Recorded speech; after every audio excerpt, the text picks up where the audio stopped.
A pair of Beats Studio 3 headphones. I'm going to show you how to perform a factory reset. Very simple here. If you look where the power button is on this side right here, what you simply want to do is just press and hold that power button, okay? Now it doesn't matter if currently your headphones are on or off, okay? This is what you have to do. Power button is here.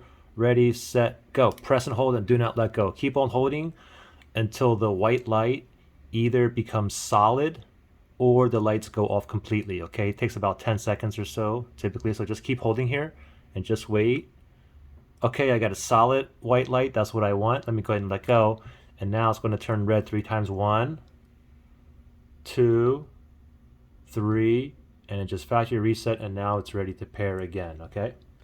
So again, you just want to press and hold that power button and hold it until the white light turns solid or all the lights go off. Then let go, and then you'll see the red light blinking 3 times, okay? Pretty simple.